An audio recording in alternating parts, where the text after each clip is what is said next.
and welcome. And that's not Anthony sitting there, it's the better looking version. Hi, Sophia. Hi, how are you? I'm good, thank you. And thank you for stepping in for Anthony, who is You're currently welcome. in Portugal on holiday. Very nice. It's all right for Sam, isn't it? It's all right for Sam. And hi, guys. Hi, everybody coming in. Let us know where you are. Hi, Carol, Lou. Lovely to see you guys.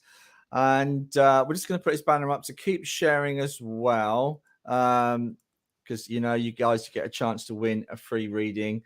And yeah, we've got a fabulous guest tonight, haven't we? We I'm really excited. have. And how are you feeling, Sophie? It's your first time on Spiritual Talk.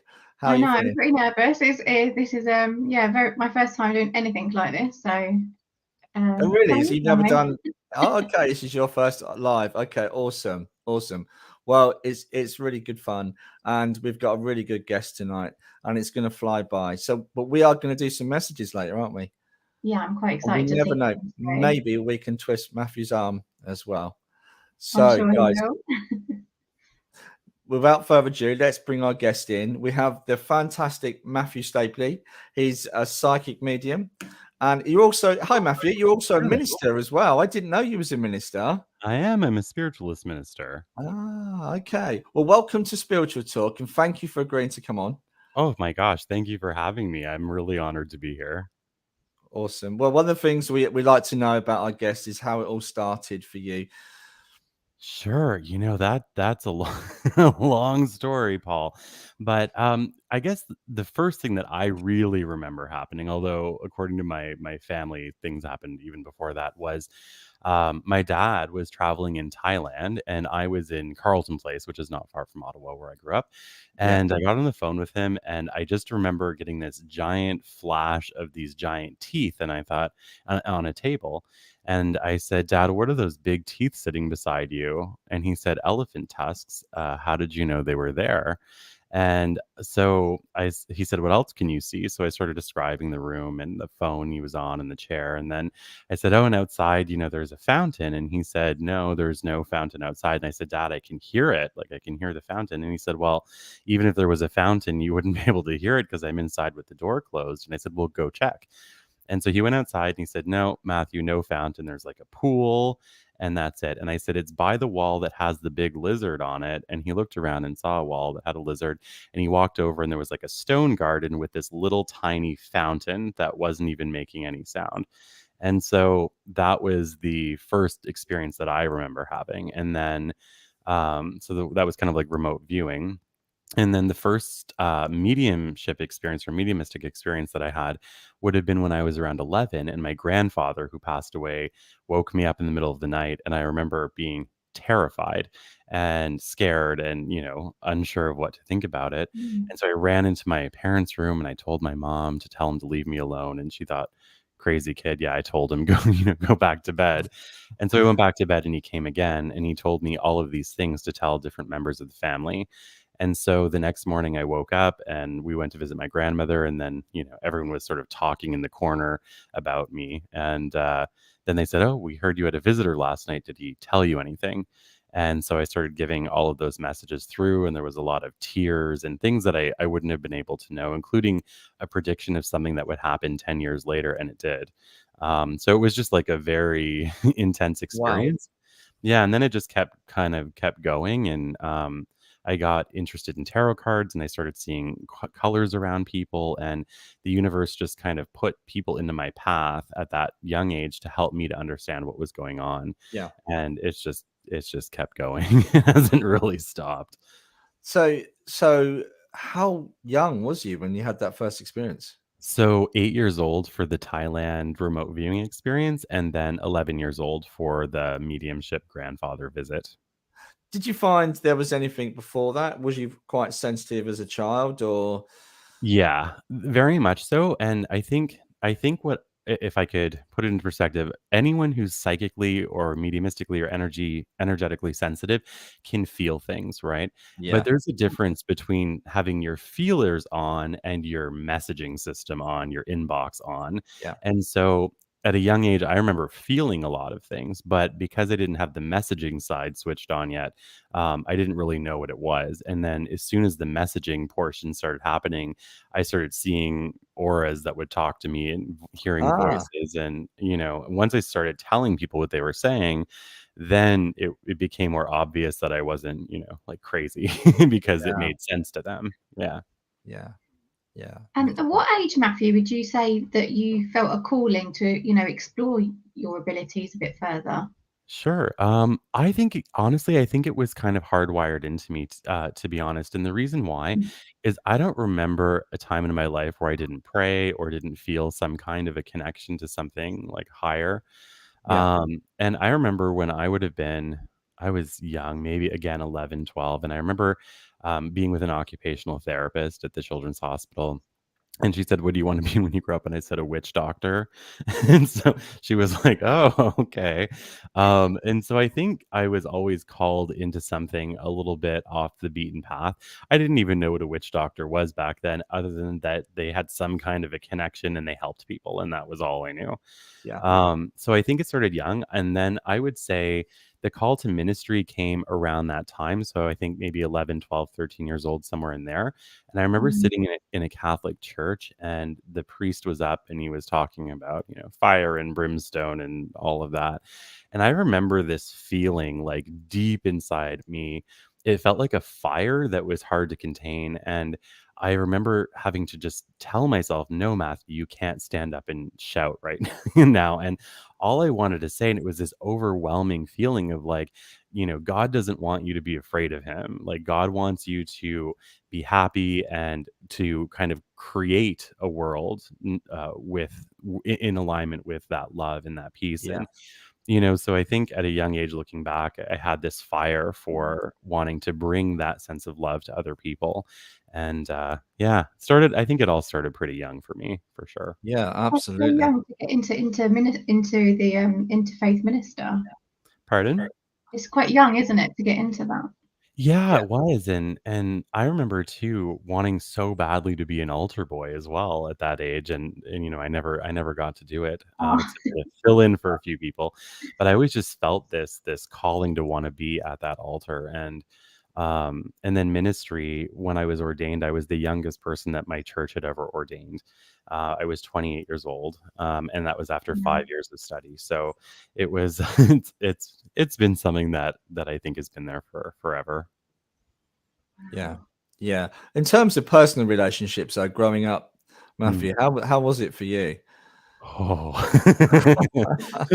Well, I mean, I guess the way to put it into perspective, this is something I came up with a long time ago, but um, I mean, I was a gay, gothic, disabled outcast in a very small town, so you can only imagine how that went.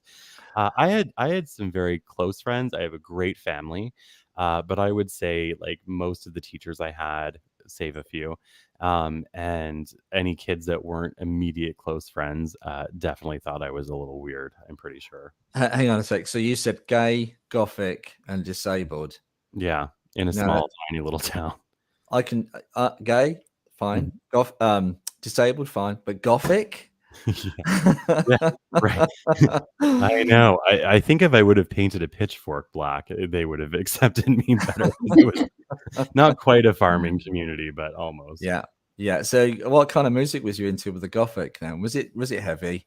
You know what? Not really. Like I think I liked the aesthetic a lot and the edgy clothing. I Yeah. did. I've always liked 70s, 80s, and 90s rock, hard rock, metal, punk, but also pop and show tunes, like you know, kind of a mix of everything. But Okay. in that town, anyone who was different didn't really fit in back then. Now it's an open-minded place, thankfully. Yeah. Yeah. Do you find also though? Do you found as your mediumship developed, and I found this recently, I've become more creative. Um, yeah, I don't It's hard to say because I've always done like craft things, art stuff. things like that. But I can definitely see how that would happen. Yes. Yeah. Especially in somebody that maybe initially wasn't somebody who liked painting or drawing or composing music or writing or whatever. I could see that, because the same faculties that our imagination comes from is the same faculties that spirit uses to connect with us, right? So it actually makes sense that the more that those faculties are used and the stronger those muscles get, the more they will want to be worked. And so, yeah, makes total sense. Yeah. Awesome. Matthew, there'll be so many people watching who can relate to everything that you're saying. Where did you go to develop? Obviously, I know you mentioned that you went to the church, and you just felt that calling and you knew that was your place and to become the minister. But where did you go to help explore these, these talents and these abilities? And how did that change you? Yeah, that's a great question. So I've never taken a development class in my in my whole life. Okay. So the way that it happened, so the first sort of spiritual teacher that I met when I was 13, and she was walking her dog through a field that bordered on our property, and I was with a four-wheeler, and I almost ran her over by accident. Oh, And I remember her, she had like a pair of sunglasses on her head, a pair on her face. She was wearing this like knitted trench coat, like crocheted or knitted long coat. And she stopped and she, took her sunglasses off and she said, "Oh, there's something about you," or something like that. And so I just immediately felt connected to her. And she was probably in her 50s at that time. Her name was Christina.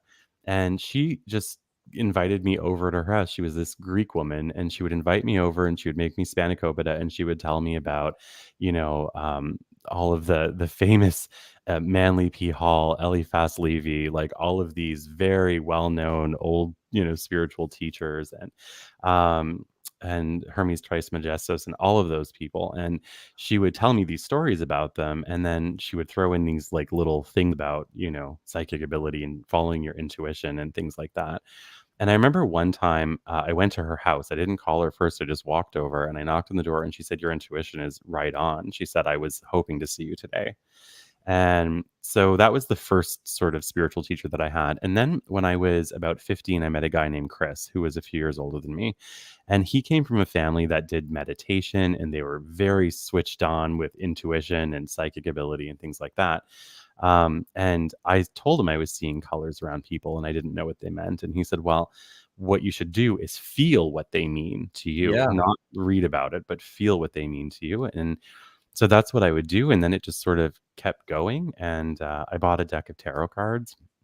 And when I was 13, when I was 17, a voice told me to bring them to school one day, even though they had sat at the bottom of my closet. And I dug them out and I started looking at them and I thought, "Oh my God, there's like 78 cards. I don't know how I'm going to learn those before lunchtime to use them." And I grabbed the book, and then the voice said, "Throw the book away. You're not going to need it." And I thought, that's weird. But I did. And I brought the cards to school and I found someone who wanted a reading, shuffled the deck. I read them somehow, like things just popped out in the cards. And then it just kept going. And the more that I read, the better I got at it, I guess. Wow. Learning And by doing. how do you feel that it's helped you though, meeting those people just not coincidentally, but anyone else would just say that's a coincidence, but Yeah, I mean, I think that meeting Chris, especially, who taught me how to interpret aura colors, was important. With the lessons that Christina taught me, I don't know that I understood them until I was an adult, to be totally honest. I remember one time she said, "You've got a very gentle energy and you want to love everybody, but you need to learn to discriminate." And I thought that is a horrible thing to say. But as an adult, I learned what she meant was talking about having boundaries and like also honoring our own energy and what we need as well. And so I learned in the future what she was talking about. And I don't know that I think the development would have happened anyway, but I don't know that I would have known what was happening. And I think that was a blessing. And then when I was about almost 19, my grandmother's sister came to visit and she could read cards. And so I found out from her that I wasn't the only one in the family. In fact, there were many, but nobody bothered to tell me that until I was like 18. So, and that's a relief, isn't it? Knowing that you've got somebody within the family that's where your gift comes from. Or, I mean, have you pinpointed it actually where it comes from, or is it so? Yeah. Oh, go ahead. I was going to say, do you have ancestors from any other parts of the world? Oh, I'm a Heinz 57, Paul. Okay. Like, all of my great Okay. grandparents were from somewhere different. So lots of Eastern European, lots of British, lots of German, lots of French, Italian, all kinds of stuff. That's interesting. I love family stories like that. Have you looked to do the family tree? Because that's always fascinating what you turn up. Yeah, I have. So one side, my dad's side, the family tree is pretty complete, going back, I think it almost 150 years, something like that, or maybe longer. The Yeah. other side is hard because on my mom's side, they came from Poland and the Ukraine, and they changed their name when they got here because back then it wasn't like people from Eastern Europe weren't treated very well, like so they couldn't get jobs or housing or medical care very easily. Yeah. So a lot of people Yeah. changed their name. And so we actually have no idea what their original name was. Oh, Um, really? yeah, so I can only go back so far, unfortunately. Oh, okay. Yeah, but it's still good that you've got those connections and you understand where your gift comes from, which is really good. Yeah, I was able to trace it back at least 4 generations with a very solid line. I'm the only one that's done it professionally, but my grandfather was a medium, his mother, my cousin, my great aunt. So there's been a lot of us for sure. So understanding the aura, it's one of the things that I love as well. I'm very excited about connecting with color, and I think it's a really good tool as a medium to have. Hmm. Was there anything within that that surprised you about that? I mean, you think about how certain colors correlate with certain meanings, and how that the combination of colors can affect one's personality or even experiences they're having at any one moment in time. Was there anything within that experience and your learning that really shocked you, or the things that you could find out about someone? I'm Yeah. always amazed that I saw a lady came and sat down here today for a reading, and she's like, "Okay, I've got a situation going on, but you tell me what's happening." And straight away I could see what was happening because of her aura was giving away. It's like an information, it's like a news sheet in front of you. You can Oh see yeah. everything that's going on. Yeah, So it's it's true. a great way as a medium to work. But for you, Matthew, how did that present it? Especially because I've seen some of your lives and I love how you work. Oh, thank But you. for you, do you use the color all the time, or is that I think that it's a really great way when you're first connecting with somebody, to kind of build that connection with their yeah, energy, yeah, because I believe that we connect here psychically and here mediumistically, right? yeah, And so the aura portion of a reading and working with maybe what's happening right now is helpful. And then when that's unfolding, this connection can actually become stronger because something subtle happens, I think, when we read an aura, and it's that we get almost like a download of the reference points of the person we're reading for. So all of a sudden, this weird, wishy-washy mess of spirit can take form in some way, in a way that we can identify it. And so, um, I think things that are interesting, actually, for me, it's how different people see the aura, yeah, and I find that really cool. And I've been a development teacher for uh 16, almost 17 years, and I'm 36, so it tells you how long I've been doing this for.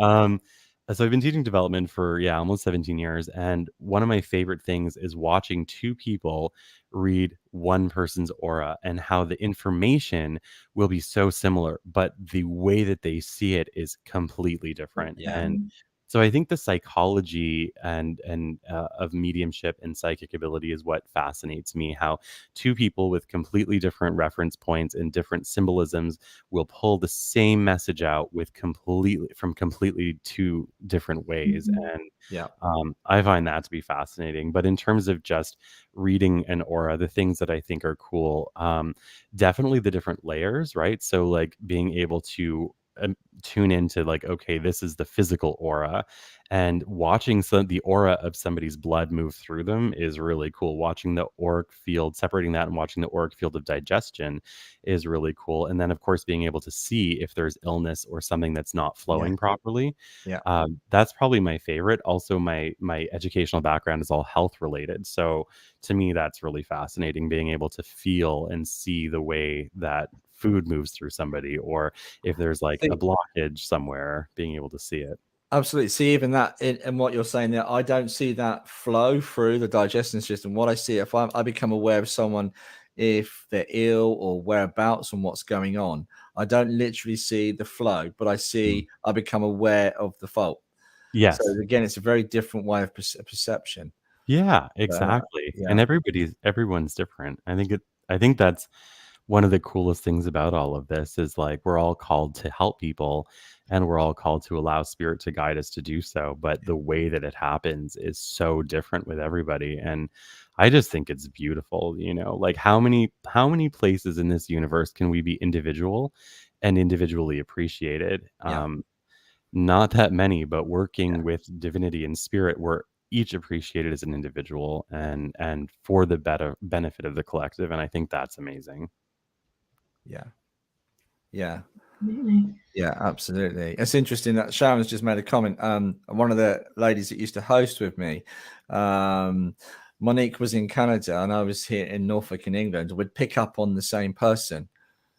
Isn't that And cool? it is. And Carol's put, I feel color inside the body. That's Mm, interesting, Carol. it makes Mm. total Awesome. sense. Yeah, I can totally understand where Carol would get that from because the aura is just a diffusion of what's happening already. Yeah. And I Yeah. don't know if you notice it, Paul, but sometimes we can see colors coming into the aura from other Mm. dimensional Yeah. spaces, and sometimes we see the aura coming off the person. I And I think, see like the universe almost influencing that person, the energy coming in. And oh, then totally, I'm quite lucky to see the astral field in around someone's aura. So very cool. sometimes when I connect with the auric fields, I'm very much aware of I see very like almost like the stars, like looking at the stars at night. Yeah. Oh, And then wow. suddenly I'll Mm. get a face go like looking through a window, go, "Oh, hello, Paul, it's me. I'm Oh, I'm wow. Dad," Mm. and I get that. It's just great. Cool. I think So that's amazing. I get people, like people do in you? people's aura, like yeah, other people coming in, and then I find like the energy of the color of the person then merges with the spirit person coming in. Yeah. Oh, that's so cool. And it's totally different for me. Like, I'm clairvoyant, so I can see things and do things like remote viewing. But when it comes to a spirit, I never see them. I only feel them. And Yeah, Okay. yeah, they'll show me things clairvoyantly, but not them, which I've always found to be Yeah, annoying. that's interesting. yeah, it's That's Yeah. interesting. See, Yeah. I used to see them all the Mm. time, and then stopped. I remember being at a demonstration in the with the public, and the first half, for about 50 minutes or an hour, I could see them, and Wow. then after the break, oh, where have you gone, guys? And then I could hear them, and they said to me Oh, they want me to work in a different way. that's really cool, though. So, and I thought, well, okay, maybe that's what it is then. And I found out later, and as I progressed as a medium, they wanted me to work in different ways. I found Yeah. even taste. I've tasted something. I don't know about you guys, Oh, yeah. and Yeah, I then get the picture in my mind what it is. Yeah. yeah. So yeah, I mean, Carol's The just worst asked is another. cigarettes because I don't smoke. Oh yeah, yeah. Carol just asked an interesting question. If you looked in a mirror, can you see your own aura? I don't think you need a mirror to see your own aura. No. Um, Carol, if you just take a minute and close, you can do this as I'm talking about it if you want. But if you take a minute and close your eyes, Carol, just ask yourself what color is there and then feel where in your body you're drawn. So, for example, let's say you have purple. Well, then you want to ask yourself, what does purple mean to me, or pink, or whatever color? And you want to interpret that through your own emotions. And then when it comes to being drawn to different parts of your body, you could be looking for places that you're holding tension. You could be looking for, um, you know, yeah, tension, just something you're drawn to. And that may be a place that has a lack of flow. So a really fast self-healing process is what color is it? Okay, what does that mean? Okay, where am I drawn in my body? Okay, I'm going to relax that tension. I'm going to take a few deep breaths and ground that out. That's like a 30-second or 1 minute exercise that you can do that will help you to check in with your own energy, but also in a functional way where it helps you to release anything that you might be carrying that you don't need to. So a very quick lesson in self-assessment and self-healing. Absolutely. Great question as well, Carol. So there's another one here. This is quite good. Is the auric field always the same for someone, or depending on what's going on for them? So at least when I see it, there's many layers. So when I look at an aura, I could be seeing anywhere from 10 to 30 colors at Yeah, any point. And so there are some colors that I call like cradle to coffin colors. So there are Okay. ones that will be there your whole life. And Yeah. those are ones that I see that are tied to like life purposes, or, like what vibration are you actually anchoring on the earth plane that is by divine will. Right. And so I can see that. And then there are other colors that are transient. Some change within seconds of looking at them. Like things that are very, very physical processes can change 1 second to the next. So yeah, definitely constant motion, at least for me. How about you guys? Yeah, I mean, for me, it's like a constant motion. Like, so for me, there's base colors, Mm. but it can be sometimes literally reacting to the person's mood. Yes. And again, I see it as layered. And I see many layers of the aura, not just the mental and emotional field. So, guys, what is a good exercise is practicing with someone using your hands and feeling the aura as Totally. well. That's quite a good one. Very much so. So that is a good bit of practice. So, yeah, we got a few. Becky's put, can you see auras when you aren't actively looking for them? And she's put sending love. Thank you, Becky. I turn it off. So, no, thankfully. Yeah. Okay, there's another one here. Karen, when did I show I had a lady come through with a beautiful blue aura, also giving a chocolate cake taste to me, and it turned out the lady had a chocolate cake put into her coffin. That's brilliant. Wow. When That's she was laid to rest and was all dressed in the color of blue. Oh, that's awesome. beautiful. Wow. That's awesome. That is beautiful. That's a really good example of survival evidence in life. That absolute chocolate, absolutely. Yeah, that's great. Thank you, Karen, for sharing that. Yeah, I mean, I just think the aura, like I said, and like Sam, I'm sorry if I'm repeating myself, but I think anybody practicing or wanting to become a medium, I really seriously think about developing and working with the human aura. It's such a great starting point, isn't it, for your mediumship or psychic ability? Yeah, I always like when I teach courses in development, that's the first exercise I teach anybody, because like at the end of the day, if you can do that, like that is an amazing starting point, because spirit can use that in a million ways. Yeah. And yeah, I totally agree. Yeah. Some people even do it with the hands, don't they? That's a new one. I think a one. They hold their hand up and say, what aura am I? And you can see it in people's hands. Oh wow, I haven't heard of that one. No, nor have I. That's new for me. Okay, I'll have to look out for that. Yeah. So I guess it's about setting your intention, I guess. But are you just connecting in through that? So it's just another way of connecting into the person potentially, maybe. I'm not sure. Like using it as a focus, maybe. Yeah, absolutely. Okay, another one from Carol. My friend is worried about the color black, but I've heard black is okay as it's made up of all the colors in the universes. I mean, well, I don't know what I can say other than I wear it constantly. I think when it comes to color as well, I think color interpretation, it's sort of like in the eye of the beholder, right? For example, one of the courses I was teaching, there was a lady who came in and she was doing an aura reading, and she said, I don't know, it was like around one of the other students she was practicing on, oh, all I see is red. I can feel your anxiety, your anger, all of this. Then a student was running late, and when she came in, it was like, oh, all I see is this like bright pink and yellow, and I can tell you're anxious and you're angry. And so they saw colors differently, but the meaning for them was the same. And so I think some people may feel very protected by the color black. Some people may feel very offended by it. I think what matters is what the person who's interpreting it feels about it. I don't think there's a bad color. No. Yeah, absolutely. I believe it to be all the colors in the rainbow. Yeah. And sometimes it's just a concentration of emotion potentially, or somebody about to transform. Louise has put, thanks, Louise. She says she loves this.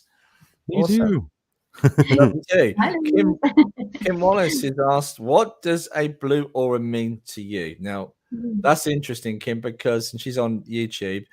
It's different, isn't it? Because again, interpretation. Now, what shade? To me, I was just going to say that. if it's a sky blue, it'll be somebody who's very good at communication. If it's a deep dark blue, like the ticker tape going across the bottom, it could be about someone's own philosophy on life. It really can depend, and literally a vibration of that kind of blue that we can see at the bottom of the screen could also be someone who literally suffers with the blues. Yeah, and mine is totally different. Blue to me is always healing. Yeah. So like dark blue, physical healing, like a slight lighter mental emotional, white blue, spiritual healing.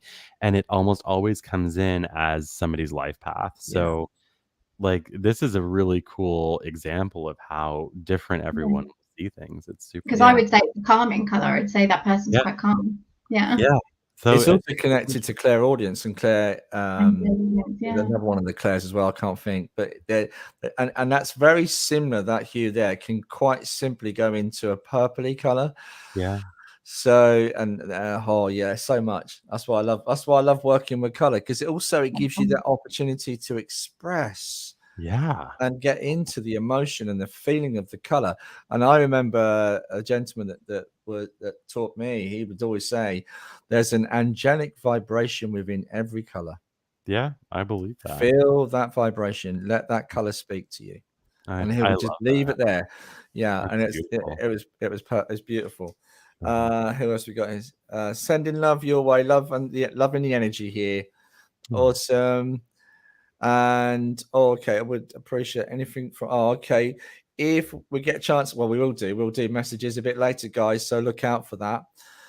Sharon saying it's turquoise with a touch of purple. Are you asking turquoise with a touch of purple? Turquoise for me is about a lot of truth and honesty as well. Again, it's about interpretation. Yeah, for me it would be, turquoise with a touch of purple would be balancing your inner and outer life. So to me, green is always about going inward, and then turquoise is with blue, which is about sending healing out. So the way I went with purple, I would interpret that as like somebody within themselves, sort of on an inward journey, but also still working on communication skills or something like that. But the purple, it's a very psychic color. So this is about maybe delivering messages or information. Yeah, see, I see, depending on the shade of green, I see so many different interpretations. I love it. So green for me is also about change and can be quite profound change for a person. And that's orange for me. Oh, okay. See, orange is very I would say orange for change too, yeah. Really? Yeah. I get really deep, dark hues of green for change and profound change. And when it's that dark, for me, it's about job, partner, house. It's really, and there's not a lot you can do to stop it. Oh, I have a symbol for that I see tornadoes around people when there's a lot of change that's about to happen. Yeah, absolutely. Everyone keeps complimenting how nice you are, Matthew.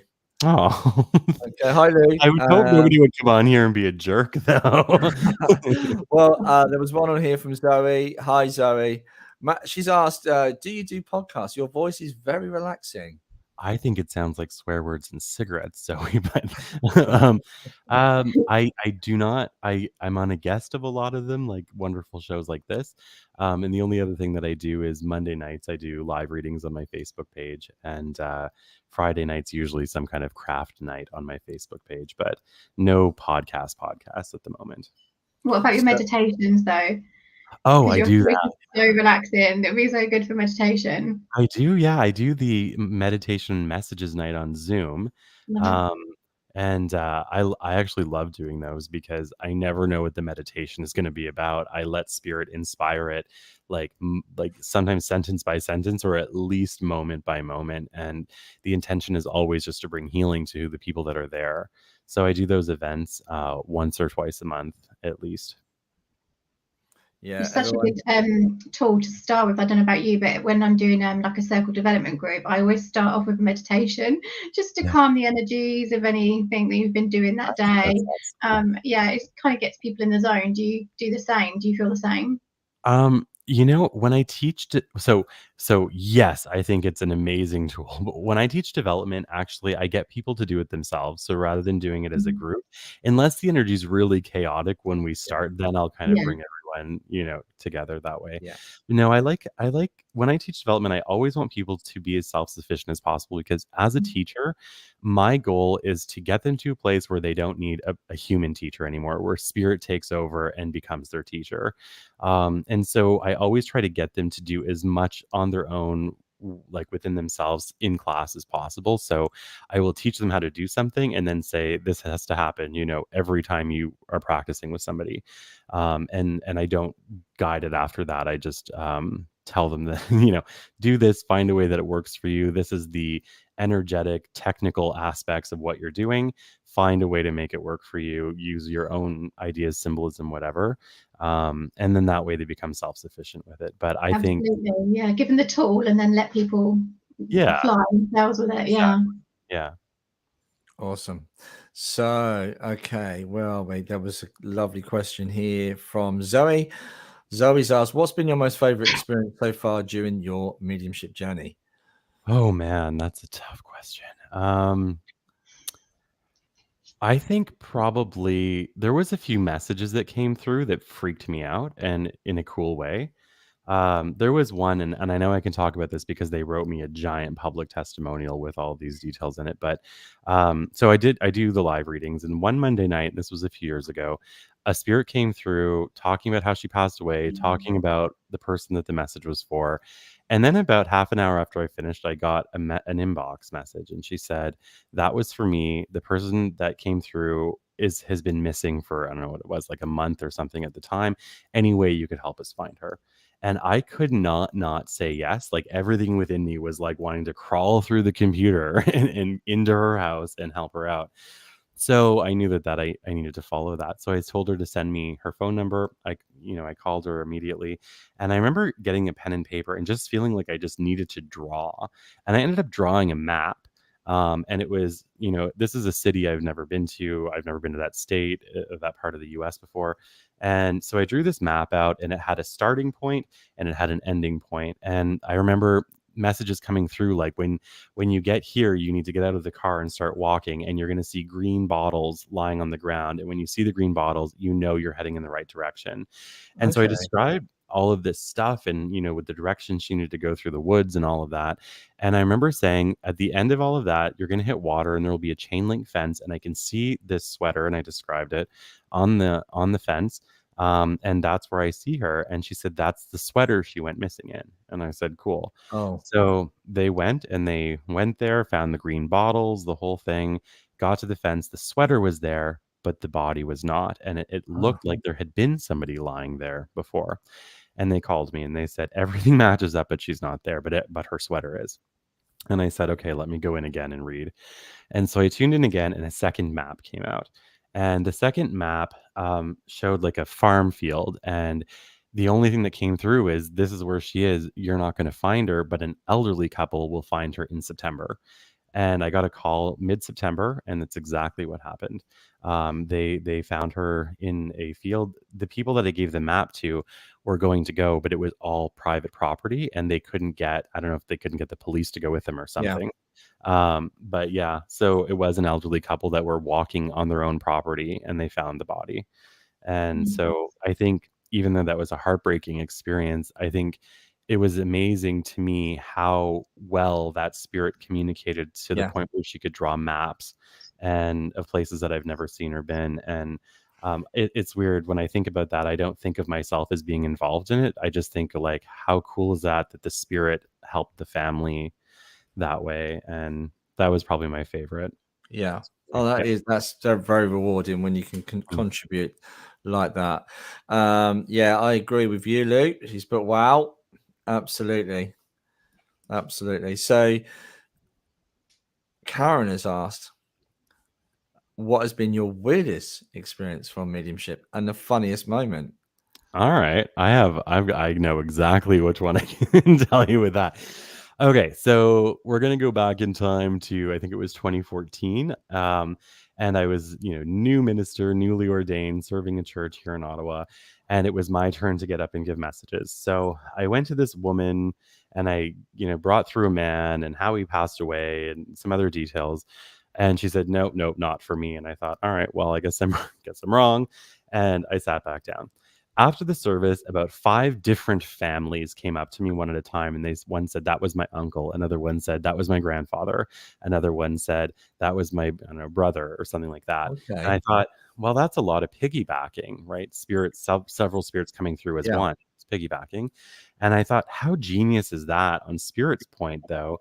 So I go to somebody and it's wrong, so that 5 other people know their loved ones, or 5 other families knew their loved ones were with them that day. And like I felt like a little like a sacrificial lamb in the moment, but I thought, how cool is that? And it was so bizarre because it wasn't generalized information. I mean, there were names in that. There was pretty specific information. And then how cool is it that the spirit world brought all of their loved ones to service that day, knowing that 5 of those families had somebody in spirit that was so similar that the evidence would line up like that. And I just Yeah. thought that was really cool. Yeah, the intelligence of spirit, you could say, a message within a message that can Yeah. happen. Mm, That I get that quite a lot sometimes. Is that though? I'm going to be controversial. sure. I'm going to ask you a question from a mediumship point of view. Does that happen when we're tired? I think it can, but I don't know. The way that I look at those experiences, so back then, and then especially before that, I would be like, "Oh my god, I'm a crappy medium." Obviously, it was so Mm. general that 5 families claimed it, or whatever. Maybe I'm tired, something like that. And I decided a long time ago to let all of that go. It's almost like not my responsibility. And I always thought, okay, as long as I take care of myself, make sure that I'm the best possible channel physically, mentally, emotionally, spiritually, then the rest is up to them. Yeah, So could it happen because we're tired? Maybe. But are we tired because we're supposed to be to allow that to happen? yeah, Is another question. Yeah. yeah, yeah, absolutely. I wonder because I know I've had that similar experience where I've had 2 or possibly 3 come in, and I thought, well, is it because it's the end of the night? Mhm. I'm not sure, but then surely the point is there's less resistance. Yeah, totally. We we're tired, but woof. Sometimes I work better when I am tired. Yeah. Mm. That's the ego's More out the way a bit accepting, you more. just let it through. Yeah. Yeah, Yeah. yeah, yeah. Yeah. So it's quite I always interesting. find it like what you're saying. I always find it at the end of a night, at the end of a demonstration, and I always say it's funny. It's like last orders at the bar. Yeah, The spirits just line that's up, a good point, and they actually. Oh come my gosh, double we're not link, gonna. double link. Yeah, we're not gonna get in here, guys. Let's do the Dam Busters. We're just gonna come Yeah, in, and we're just gonna jump on piggyback. Yeah, that's That's possibly. cool. I'm Yeah, gonna remember that because next time that happens, I'm gonna check in with myself and be like, where was I at with this? And then see if it yeah, was at the end. That's super neat yeah. observation. Yeah, but do we need to alter that? Because there was a value in that you brought Yeah. that message to 5 people. Yeah. They've gone away thinking they've got connection and they've got proof and evidence and upliftment and healing. So why? Why do we need to change that? Maybe not. No, I don't think we do. And I think in this sense, like, and this has happened in demonstrations before too, where 3 people will claim it, so we're bringing through additional evidence to try to whittle it down to a person. And it's happened to me where the evidence got specific. I mean, names and dates and years and months, specific things, right? And it would not let up, and 3 people still on board the whole time. And then eventually the evidence just stopped coming. And I was like, it's for all of you then. I wasn't able to get it. So I think we can try to bring it down. If it's really meant to be a piggyback, then I think it will just stop at some point and then the message part will come.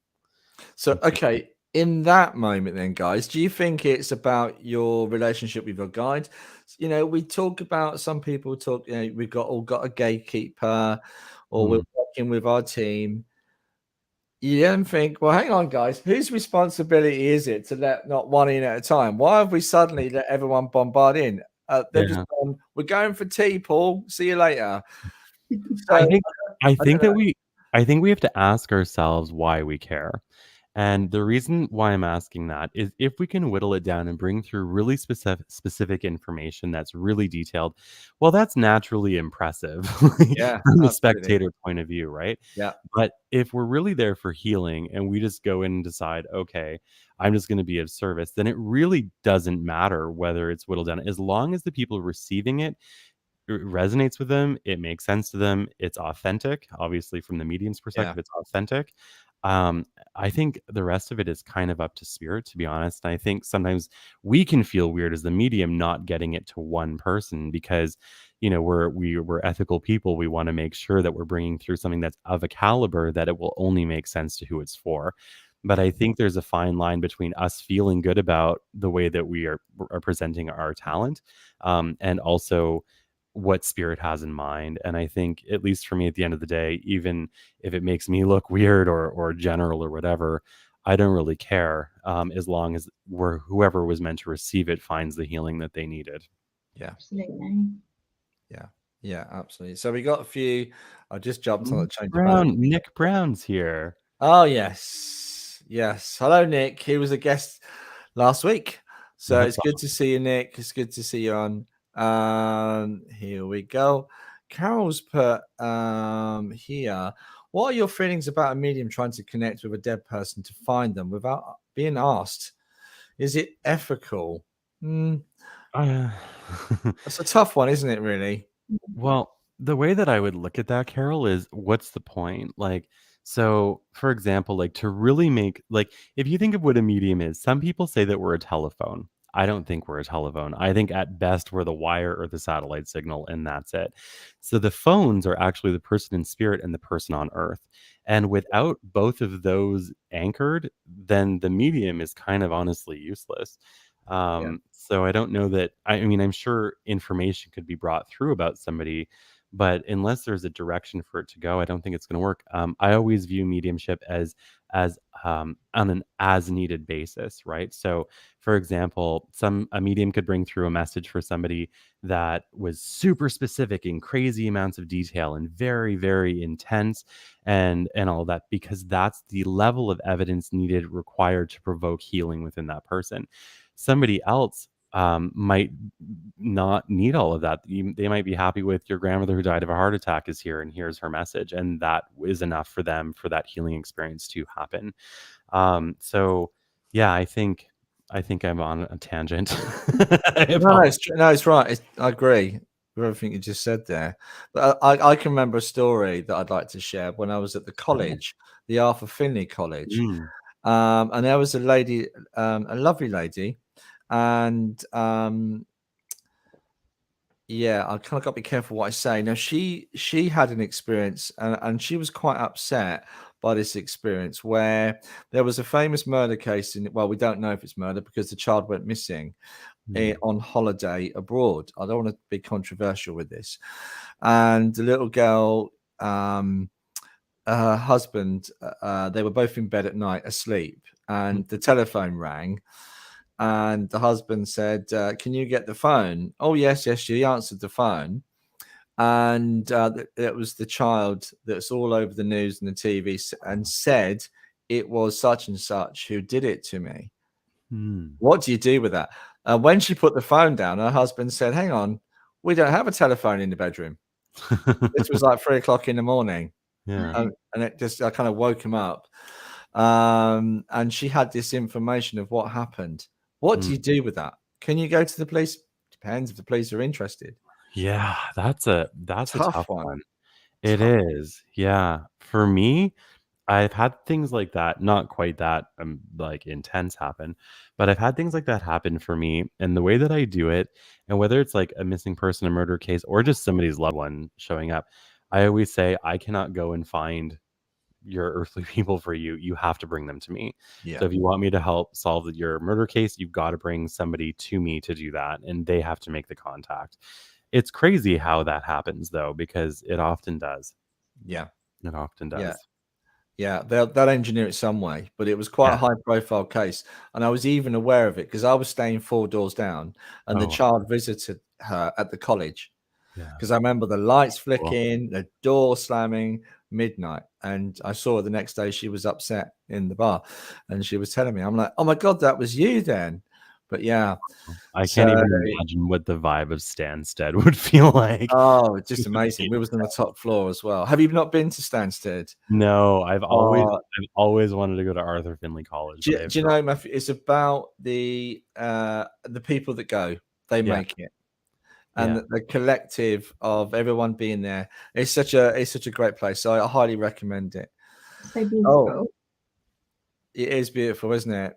It is. Love the grounds, and the chapel is amazing, and the healing as well. Yeah. That sounds awesome. Yeah. I would really like to go. My first visit, I got chosen to give a message in front of, and his name's just gone out of my mind. Essex Medium, your name, Sophia. Essex Medium. Tony Stockwell, just got it. Yeah.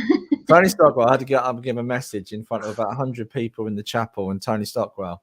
I would have died. Yeah, well, my body was going towards the stage, but my spirit was leaving through the chapel doors.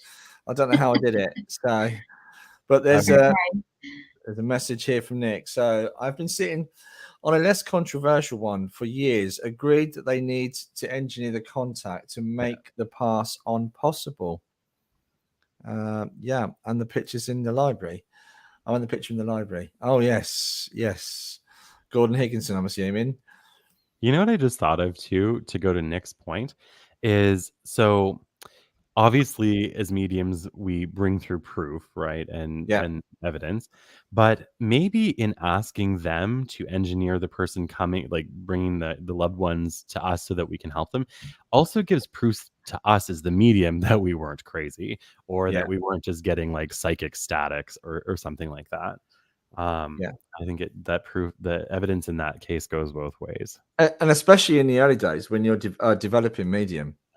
Yeah, or now still. I think it was Carol actually. She contacted me recently. She'd got some great information, but she'd got some information about friends that she can authenticate that are passing to spirit through family members. But there was a couple of names she couldn't quite get, and she was kind of, well, why have I had these names? So, but I always think in the early stages of mediumship, sometimes you'll get that. And I mean, I don't know about you guys. I always believe that there's no such thing as 100%. Although I don't want to limit myself by saying that, I think a message can be 100% accurate, but a medium can't be, if that makes sense. Like we can have, readings or messages sometimes that are 100%, but our track record over time, nobody for any kind of work on earth, actually, not just mediumship. Yeah. Spot on. Definitely spot on. We all have our rough days. Totally. So how do we? Before I go on, actually, Matthew, your lives? Was it me? Did I see you drawing the other day as well? Yeah, probably. Drawing. You had a pattern you was drawing. Do you work that way as well? Yeah, I do. For two reasons. One, it keeps me from looking at the chat and trying to read people's comments. Okay. And two, I'm kind of a nervous person by nature, and so it just gives me something to focus on. With group readings and things like that, generally no. In person, but on a live with 500 people staring at me in a chat going like, I fast. Yeah, I just find it's important because I am naturally curious as to what people are saying. And then I read a comment and the link is gone. So I kind of use it as a distraction. Which is what we do with the when we go to messages, we'll help each other out. What I'll do, guys, I will share the link in the chat. If you believe it's for you, the message that we have, click the link and come in. Just cut and paste and put it in your browser, and it'll bring you straight into the studio. Okay, so if you'd like a message, let us know, and please share, and we'll pick somebody for a free reading, half-hour free reading. I've got the lovely Zoe on Friday, so I'm looking forward to that. Zoe, first thing in the morning, bright and breezy, so we'll be up doing a nice early reading. So guys, if you want a reading, please share a message to see if we can get you to win. Hi Denise. Hi Julie. Julianne, she said yes please. So come on guys, let's get sharing, let's get it out there. And the problem there is somebody here. You've got someone. There is a woman who has just walked in the door. Yeah, that's how I work. Yeah, you feel it coming in. Yeah, awesome. So did you want to go first then, Matthew? Sure. Let me grab a pen. Awesome. All right. Keep sharing, guys. Take a moment to center here. Okay, I'm going to put in the link here. So look out for the link. Hopefully you can see it in YouTube as well. Where are we going? Okay. All right. Okay, so I'm getting a woman coming forward, and she comes in as older. So this could be a mother or a grandmother energy. I also want to say she's connected to this month. So the month of May, she's also showing me the 5th of the month as important to her. She's telling me that she passed away from an upper respiratory infection, but that wasn't her only cause of passing. That was like the last moments of her life were in her lungs. But I also feel like she had other issues in her body. My kidneys are feeling weird. So to me, this is dehydration. I can also feel a little bit of a fog in my mind. So I don't think she had full on, couldn't recognize people, couldn't recognize the, her environment kind of thing. But I can feel that she was starting to get cloudy. She's also drawing out August. So there's a connection with the month of August with this woman as well. And I want to say that there's a man standing beside her also in spirit who passed from a heart attack. And I also want to bring him into the month of June is important, as well as the 9th of the month. He's talking with the name Harry. Is somebody important to him? I'm also hearing the name John. I'm hearing a name Marjorie as well, or Marge. So whoever these people are, they are coming forward for a woman that has been struggling a lot emotionally. She feels very disconnected from family and also I think friends in general. She's been kind of on an isolated path. And she is also contemplating whether or not she's going to have to move at the end of summer. So if someone can take 90% of this or more, please let me know. Yeah, keep the comments coming, guys. Mm-hmm. Keep the comments coming. We always say we just go over the evidence until someone goes, yes, it's me. So, okay. Some of those names were, I think Harry was one. Hi, Jackie. Yeah. Harry was one. John. John. Marjorie. Harry, John, and Marjorie. And then there was the first woman that came forward had a lung infection at her time of passing, as well as some brain stuff going on or mind stuff. And then the man passed away from a heart attack. And then yes. May, August, June, the 9th and 5th of the month. I think you might be connecting with possibly Lou. Hi, Lou. Mm-hmm. So let's see what else we can bring through. See what they want. Oh yeah, and they were saying whoever the woman was that she would be thinking she might have to move, or there might be a move coming for her at the end of summer. Let's see what else we can get. Okay, I'm also being drawn. I can see a scar on the inside of my leg, but this is earth side. So Lou, do you have a long scar? So something running like from above your knee to below your knee on the inside of one of your legs? Or is there somebody in your immediate family that has that? Yeah, just keep coming with the messages, guys. If you can bring them in quick, that'll be great. It keeps the energy and the flow going. Yeah. So my friend passed on the 5th of May. Her son is Harry, and she had a drink issue and passed from chest and a house move too. This could be my you, Karen. heart just fluttered, so I'm going to say that. All right, let's see what else we can bring through. Karen to confirm. Karen, can you come into the studio? We'd love you to come in and say hi to Matthew. Actually, just wait. The reason why is I think they're showing me Karen, so I want to make sure that I'm connected to the right person.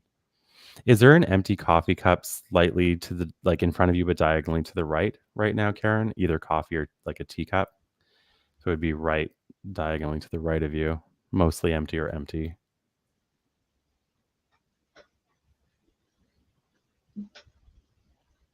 Not sure. She's not sure whether she's checked out. Yes. All right. I think this is for you then, Karen. Let's bring you in. Can you click the link, Karen? Yeah, she's not sure. She's not sure. What is she not sure about? I'm not sure. There's nothing coming through. There seems to be a bit of a delay with I can't come on, but I can chat on here. No problem. She's got her curlers in, I think, Karen. Have you got your curlers in, Karen? You could always come on and just hear your voice, which would be brilliant if you wanted to do that. You don't have to put your camera on. So Karen, the message that I'm getting for you now that we found out that these people are here for you, they're wanting you to actually really de-stress yourself, not distress, de-stress yourself. And the reason why is they're giving me this feeling that right in the bottom of your heart center, you're holding tons of stress and tension. They're also saying you're not taking, you're not breathing from down here, your shoulder breathing, which does not help. They're acknowledging feeling anxious. They're acknowledging insomnia as well as headaches. And they're saying that, obviously I'm not a doctor, but a lot of this is stress related, and they're wanting you to make your own peace and grounding time a priority for you, and they are there with you while you do that. And I don't know who had the farm that had sheep on it. I think this might be a new message starting. It may not be for Karen anymore, but I can feel a man coming forward that is showing me like sheep running behind him. And he's also telling me that when he passed away on his own at home, I think at a farm, and that he was found quite a while later. So he is coming forward, and I can see the ocean not far from this farm. And I feel like this farm is interesting because there's not really a lot of flat land. And when I think of a farm, I think of flat fields. This was almost on a hill.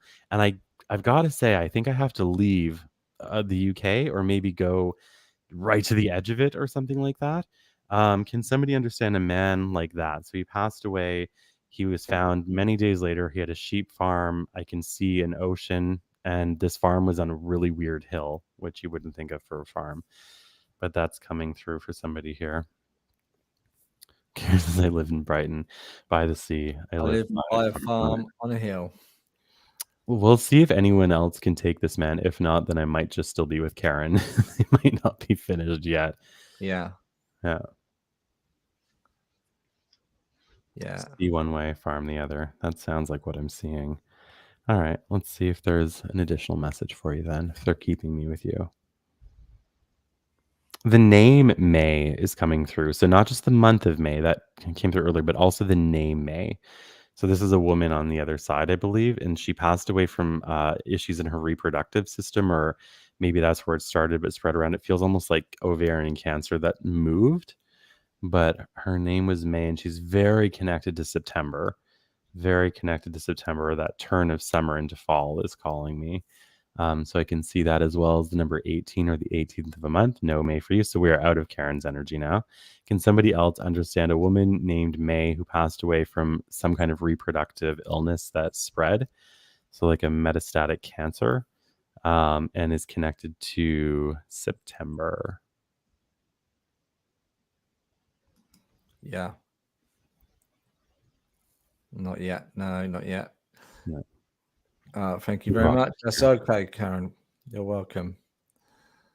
I love watching you work, Matthew. I love the fact that you got that coffee cup to her side.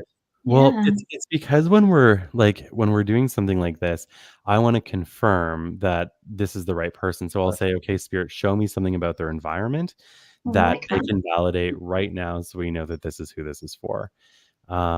So that's the way that I like to do that. It's the same if somebody were to ask me a question like, does Bob down the street love me? Then it's up to me as the medium to describe Bob down the street, so I know I'm in his energy correctly to answer the question. Yeah. So it's just a process thing. Yeah. Yeah. So we got a lady that passed with cancer from her reproductive system. Yeah, reproductive. And give me that information again, Matthew, because I'm just wondering if that's my nan. So it was a woman that came through. Her name was May. She's connected to September, and she passed from a reproductive cancer that spread. So she came through, but she's already gone. So I think it might have been a miss on my part. Yeah. Okay, that's fine. Yeah. That is the problem. If we don't get in there quick, they will move on. I say to people that they can't, almost like they pull back. They can't hold that energy. So it's good to keep the messages coming, guys. If you're listening, there's a three-legged dog coming in now. So a dog that was missing a leg. And it was a really happy dog. Like, it's bouncing up and down in front of me. When it passed away, it passed away very quickly, very suddenly. And I'll pass it on to the partner of the lady. He will love the message. It sounds like maybe that was taken then. Yeah. Okay, thank you. So somebody with a three-legged, super happy dog. And when this dog passed away, I think it had developed some kind of a neurological issue, because all of a sudden I feel like I'm shaking when I'm this dog, but I'm not scared or anything like that. Julianne Barber, I had a three-legged dog. Unfortunately, I had to put her down. So bless him. I think that she might be coming through for you. Yeah. She's putting her paws on your back, and I'm seeing blue, Julie. So this is healing going to your back. So if you've been having muscle pain, back pain, something going on there, this dog is absolutely there with you, definitely helping you and wanting you to take care of yourself as well, which obviously means seeing, doctors and everything. I can also feel a woman coming forward for you, and she comes in as older than you. So this could be like a mother figure or a grandmother figure from your mom's side for sure. And as she's stepping forward, I feel like I can't speak very well. So I think at her end of life, there was a lot of difficulty with talking or communicating. She's also showing me an address, 23. So whatever street she lived on, or maybe there's a connection like 23, whatever street is coming through with the number 23. It looks like it's on a door. I can see that. And she as she's coming forward is talking about encouraging you. She's not giving me much more about herself, unfortunately, but she's talking about encouraging you. And she says that the last several years has been like this for you. There's been so many ups and downs, and you have just, at this point, you have no idea what you're supposed to focus on. And she says that right now, the only thing you need to focus on is really just recovering from the roller coaster. She's telling me that you're at the end of this roller coaster cycle and that things are going to level out for you. But her and your dog in spirit are absolutely with you, around you, helping you through this. They're wanting you to breathe. Similar message for the first person that got a message, but learning how to breathe properly and all of that is important. There's a man coming in from your dad's side all of a sudden now. And he passed away from two causes of death. One, an illness that spread through the body or moved around, such as cancer. The other is right in my chest. So that's heart issues or lung issues. And I can feel him coming in, and he wants to apologize, actually. He's saying that on Earth, he kind of kept a wall between him and everybody else. And there was this sort of do not approach me kind of an energy that he had. And he wants to apologize for that. He's also bringing me to August for some reason. So this could be, again, birth, death, or something else of significance. And he's also saying that you are breaking cycles from that entire side of the family. And when I'm asking him what he's talking about, he's saying that people on that side of the family have passed down anger, and I'm smelling alcohol. So to me, this could also be addiction. But he says everyone on that side of the family carried a lot of anger, and you are breaking that cycle. Every generation that comes after you will not carry that burden. So hopefully that makes sense to you. It was a weird message, I'm not going to lie, but it is what came through for Love Julie. that. Love that. Yeah, sometimes we can the messenger system is a bit slow, so Yeah. apologies for that, guys. But if you think it's for you, we don't speak to that side of the family anymore. There we go. Oh, okay. I love that when it happens. But thanks, she's put thank you, Julie. You're welcome. My pleasure. Awesome. I think I might be tapping out because this is the second one of these I've done today, guys. Yeah. And I'm zonked. No, it's been brilliant. We can't thank you enough for coming on and Oh, joining thank us. you for having me. Are you kidding? I had a really great time. You guys had amazing questions, and I absolutely loved the questions from the people in the chat as well. So thank you for having me, and thank you for letting me stand between the worlds for you guys as well for a bit. Pleasure. Absolutely pleasure. We're going to carry on with the messages, aren't we? All right. We're going to carry on. So we'll say, you guys will say night to Matthew, and thank you so much for joining us. Thanks, guys. Hopefully we'll do this again sometime. I had a great time. We'd love to have you back on. Thank you, Matthew. Anytime. Thanks, guys. Take Bye. care. Bye. Awesome. Thank you. No pressure, but let's do this. Let's do this. Yeah, we'll definitely get Matthew back on. He's been an absolute star tonight, working for us as well. Some people are get afraid of coming on because it's not easy doing messages live. But look out for Matthew's lives, although they are quite late because he's round about, is it Ottawa, I think he said, in Canada. Yeah. So I think that round about midnight he comes on. So did you want to go first, Sophia? Oh, well, I don't work. I thought I used to work fast, but after listening to how Matthew went hilariously fast compared to me, I thought I was quite, yeah. But he's done loads of lives before, so don't. Yeah, you can tell. There's like you can tell. Okay, so I was getting a father figure step forward who I feel is a dad. So this is a father that's coming to step forward, and I'm getting the names of Catherine, a David, and around the age of 50. So I don't know if I'm going to Catherine, who's 50, or the father who is around the age of 50. And he also comes in with a message about a new home. And I know that this gentleman would have liked horses or used to put on a bet about horses. I feel he's trying to get a message to his daughter. So if his daughter is watching, I'd like to ask her to put a message in the chat. Yeah. Yeah, this is the problem. So it kind of slows down, and this is the Oh problem, yeah, I'm guys. waiting for it to pop up. Yeah. Just keep going. If I wouldn't worry, just keep going. Okay. He comes in with a message that he's all healed now. He's all healed now. He takes me to his upper chest, so I know this is like some kind of heart lung problem that he had, because I can't breathe very well with him. I also feel okay, Fiona, her dad likes horses. I also feel like with him I feel a little bit floaty, lightheaded, because it's like I couldn't there's some kind of oxygen that he would have had to have, or he couldn't breathe very much. Yeah, she can take the names. And you can take the names too, so guys, yeah, if you want to come into the studio and say hi. Fiona, was this your dad? Was this your dad, Fiona? Yeah. Yes, she's put yes. Yes, Dad. I'm just putting the link in. If you want to come in, Fiona, we'd love that. Come and say hi to us. We don't mind if you've got your colours in. Okay. Just put yes. Oh, that's yay. So come and join us on Spiritual Talk. Excellent. We would love that. Yeah. Yeah, I've got a gentleman with me as well that's come in. So when you've done yours, we'll definitely do another message in a minute. We've got time. We've got lots of time. So we'll keep going. Come on in, Fiona. Come on in. Yeah. Nick's just said it's 4 p.m. for Matthew at the moment. Paul Cook said thank you. Nick's put it's 4 p.m. for him now over in Canada. Oh. So what is that? What's the time now? It's gone 9 o'clock. So we're about 7 hours behind, 6 hours behind. So yeah. So him going at midnight. Yeah. So yeah, worth a watch. I'm trying to join. Just join in. Yeah, she's trying to join. Bless her.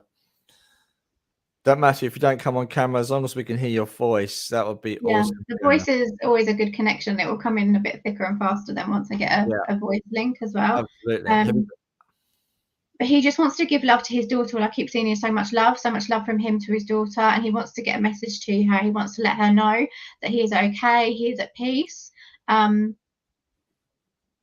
that he's just taking a rest. He said, "Can you think of me like I'm just taking a rest? I'm just taking a rest." Yeah, she keeps saying, it's not letting me in. Let me try and send a link again so you can get that link. Just if you cut and copy and paste that into your browser, it should work. Here we go. Someone said, tell her to click on the ducks. Thank you, Carol. If you click on the ducks as well, that'll bring you in, apparently. Never tried that one, but worth a try. We'll have about 30 people in any minute now. Yeah. When we go live, loads of people come from different platforms. Yeah. It's a bit like waiting. Yeah. How do you find when you're holding that energy? Can you hold that energy okay? I'm trying to hold it as much as I can. It's actually there because she's saying she can take the information. I'm going back to him and saying, yep, she can take it, she can understand it. So I'm kind of keeping him here. And he's just talking even more about her lights are flickering now. Yeah, my candles are going mad as well. He's saying how he is with you, and he's talking about the grandchildren as well. Fiona, do you have a daughter, please?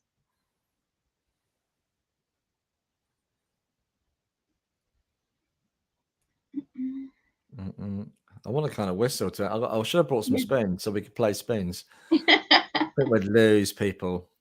Yes, she does. Yes, she does. Yeah, because he's trying to give love to his grandchildren as well. And I feel like you've got 2 children, because I can see 2 children in front of you, but he's giving love to the daughter as well. And he's mentioning about studying as well. I'm not sure if this is you or your daughter, but he's mentioning about the studies as well, about new paperwork and doing writings. Lots of writing I see in front of you, lots of paperwork. He's taking me to the 15th of the month as well, and I feel like he's taking me to February as well. I'm not sure if it's February the 15th or if 15th and February is connected as well, because he's taking me to those 2 dates, and that date and that month. So if you can take that, that would be great. He's also taking me to, where do you want? 1992. So 1992 was quite a significant year for him as well.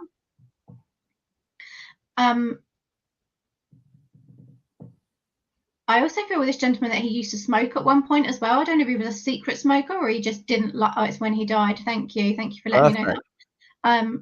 Rowan can take all this too. Okay, so Rowan, if you can take some of this, then just please hold on to it, because sometimes messages can be for 2 people.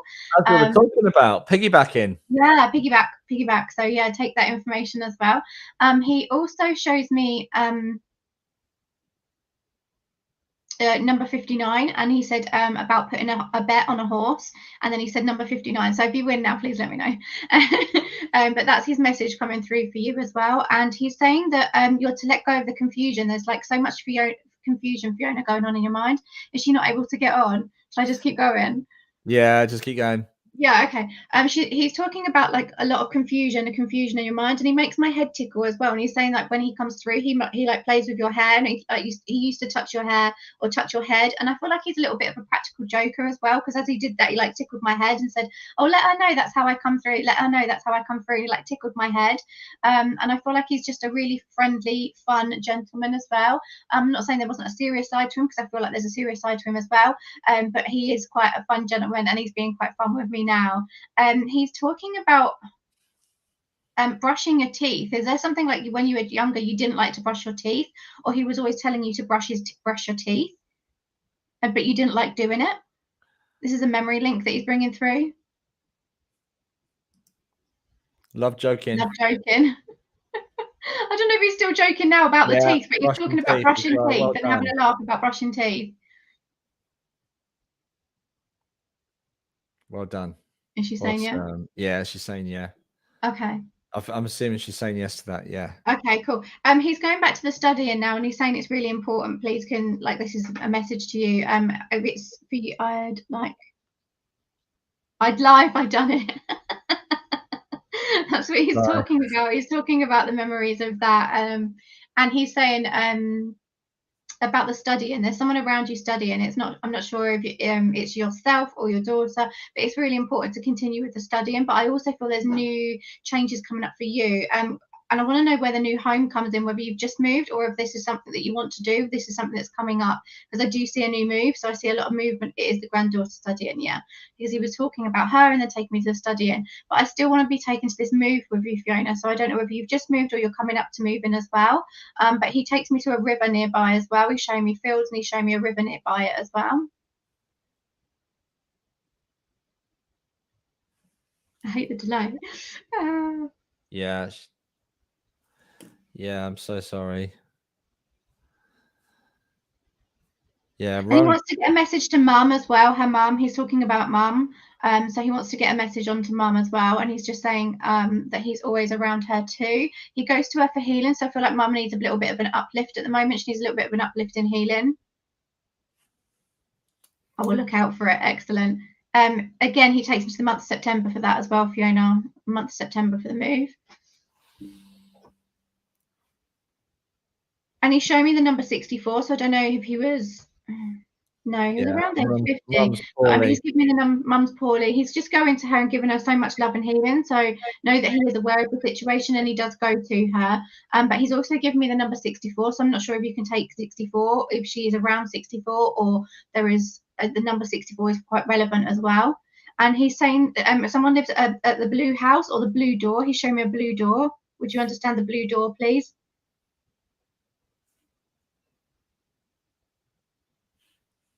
74.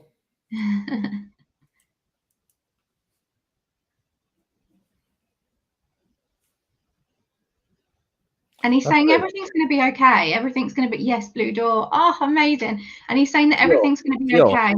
Yeah. That's almost French. It's almost French. Deal. Yes, deal. Awesome. He knows that you've been anxious as well. He's talking about you being anxious and you being worried about things. And he's saying like that you keep thinking about your own destiny. Like you keep thinking about what's going to be in front of you and ahead of you. And he's telling you just to make yourself a little bit more comfortable. He's talking about meditation as well. So I know we were talking about meditation earlier and I kept getting him come in then. So I feel like he's trying to tell you to just take mindful moments for yourself and meditate more as well.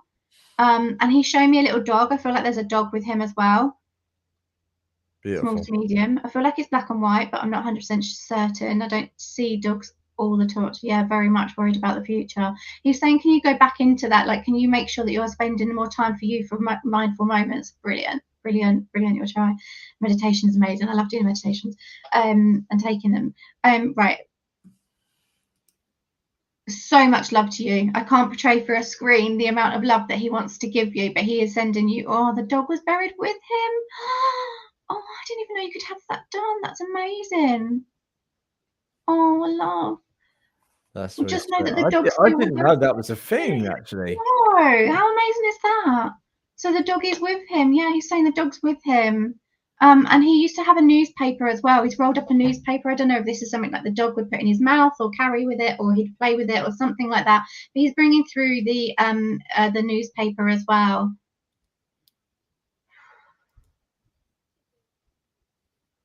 And I feel like he would have had the newspaper and he would have liked reading the newspaper, and he's circling things in the newspaper as well. I don't know if this is like the bets that he would put on or the TV programs that he would watch, something like that, because I can see numbers around it as well. So he's circling them in the newspaper as well. Yes, it was cremated remains, but where is it? The remains were put in with him. Yeah. Awesome. Oh, that's so amazing. Oh, just take his love and know that he goes to mum, because I know that you're worried about mum at the moment, but he's saying that she's going to be okay. He goes to her and he's saying that he's going to make everything okay. He's saying no more pain. There's no more pain. There's no more pain. So I know that you were worried about him being in pain towards the end, but he's saying there's no more pain. He's saying that it didn't happen for him as slowly as what it looked for everybody else. So please take that as a bit of comfort as well. He takes me to the month of March as well as important. The month of March is important. I feel this is a birthday, actually. I feel this is a female birthday, that he's given me a female birthday around that time.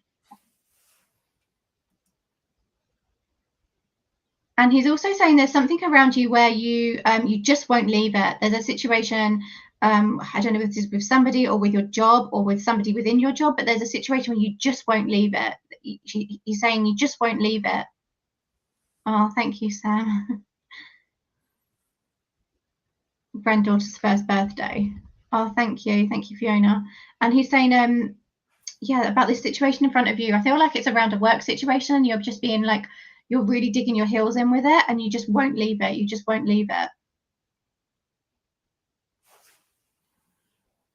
But he wants you to be at peace. He wants you to just be calm now. He wants you to have like some kind of like mental clarity where you just have some time for yourself, so that you can step out of this situation for a little bit. I could literally go on all night with him, but I'm really conscious of time, and I know you want to get a message in too. So I'm just going to leave his love with you. You can carry on. I don't mind. You can do another one. I'm loving watching you work. This is awesome. It's amazing to be able to work like this, actually. It's just a completely different way. I know. We just love it. And we love it's great. Everyone's saying what a lovely have. Yeah, she just said, I've left a work, just left a work situation. Left it. Okay, great. Yeah, come on. Do us another one, Sophia. Do us another one. We'll see who's here. Come on. Okay.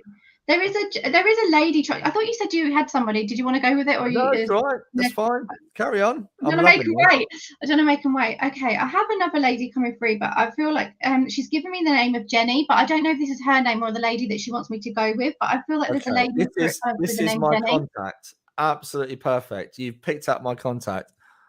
Oh, the same one that you have? Yeah, because excellent. So we're going to do a double pick here. Brilliant. We can try, because I've got a gentleman that comes in with her as well. Okay. There's 2 contacts here. Okay. And I know. Go on. Sorry. With Jenny, I feel like she's around. Kim says you're on fire. Thanks, Kim. Love it. Yeah, I feel like this lady, when she comes in, she's given me the name of Jenny. I'm not sure if it's her name or the name of somebody that she wants to go to. I feel like she's around 60. Around her 60s. I feel like she's around 64. I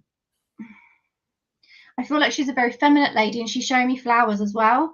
I don't know if you're getting this, Paul, but she's showing me flowers, and I feel like it's a pink flower because she's just showing me that she's very feminine. She's showing me a pink flower. So I know there's like, oh, thank you, Emily. There's a lovely pink flower that comes in with her as well.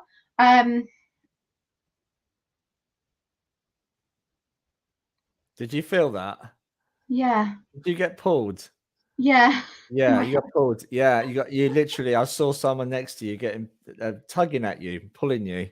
I'm glad you saw that, because I was literally, okay, what's going on? Because I literally was like, whoa, hang on, I've got to pause, and they literally just pulled me. Pulled you. And just pulled my hair back.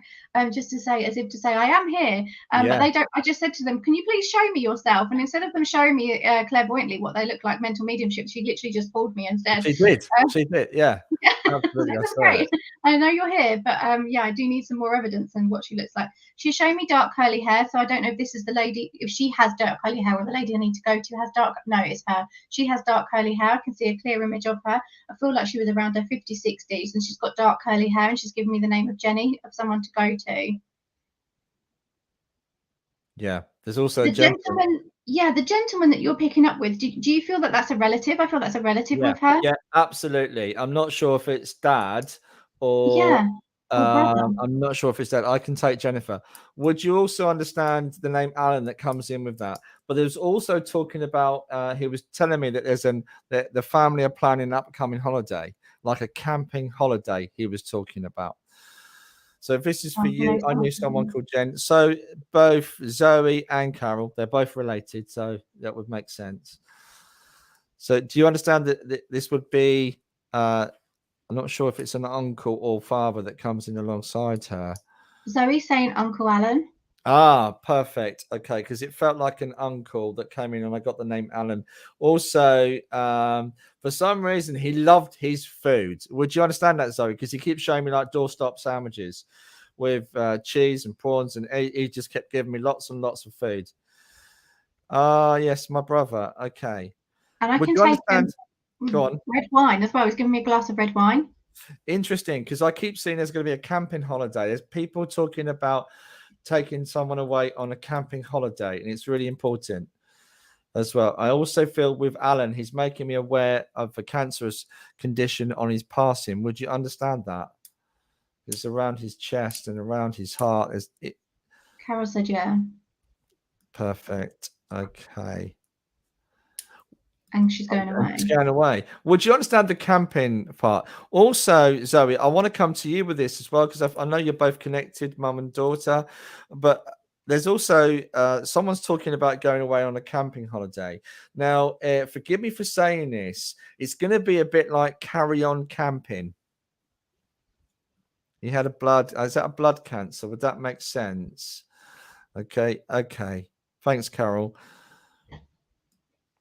But I know this gentleman is full of life, full of laughter, larger than life character. He's making me itch as well, so I feel like he would have had a beard as well, or some kind of short beard here. Okay. I actually feel like we got we used to go camping all the time as kids. Was it a bit like Carry On Camping? Yes, he was. He was larger than life. Absolutely. Yeah, the lady though, do you understand the Jennifer that connects in as well? Because we want to place her with you guys as well.